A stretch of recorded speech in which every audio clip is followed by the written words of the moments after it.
Pagtalakay sa supplemental budget ng Binmalay LGU, nauwi sa sigawan ng alkalde at vice-alkalde ng bayan.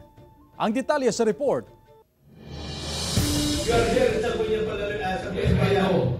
I know what we say. Respect sa Bunyang I Bayan. am giving a respect. Yes. You are not giving a respect. No, I respect you. Nagkaroon ng tensyon sa pagitan ng ilang opisyal habang tinatalakay ang supplemental budget ng lokal na pamahalaan ng Binmalay, Pangasinan. Nauwi ito sa sigawan ng alkalde at vice-alkalde ng bayan. Marumay, yun ang problema rito. Ano problema? Ito may problema rin. Sa official Facebook page ng Municipality of Binmalay, nakasaad ang harap-harapan umanong pambabastos ni Vice Mayor Simplicio Rosario kay Mayor Pete Merera III. Out of order din daw ang committee hearing dahil hindi raw dapat ang Vice Mayor ang presider dahil hindi naman siyang chairman ng Committee on Budget, Finance and Appropriation. Nakasaad pa rito na ilang buwan nang nakabinbin ang supplemental budget. Kasi I do not know why.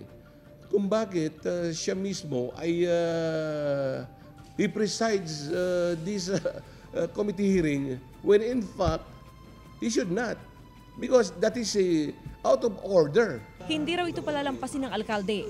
That is for review. Because the damage has been done. Ganun-ganun na lang ba?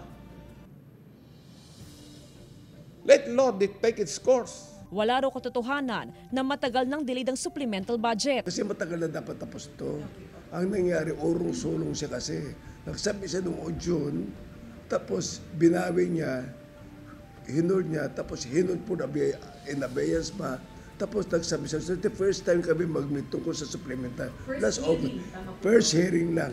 Ayon sa vice-alkalde, hindi rin daw masasabing out of order ang committee hearing dahil na-turn over sa committee chairman on budget, finance and appropriations ang pagdinig. Kung meron man daw pagkakamali ang vice-alkalde ay ang tila pagbaliwala sa committee chairman, dala na rin daw ng kanyang emosyon. Parang nabastos ko rin siya. Ayun na nga, kaya ngayon may sulat ako sa kanya na humingi na ako na po sa the whole sa Munyang Bayan. Na nawala rin ako sa sarili kasi yung kausap ko, pinipili, parang binubuli na kami. Yung gusto niya, hindi naman pwede yun. Hiling ng alkalde na maaprubahan ng supplemental budget. Git naman ng vice-alkalde, walang problema sa pag-aproba ng supplemental budget basta't maayos ang paggamit sa kaban ng bayan. Wala pang pahayag ang DILG Binmalay sa nangyaring tensyon dahil wala pa sila natatanggap na reklamo sa magkabilang panig. Kung makatanggap daw sila ng reklamo, ay ipapasakamay ito sa DILG Provincial Office. Kasama si Jing Dakanay, Jasmine Gabriel Galban, One North, Central Luzon.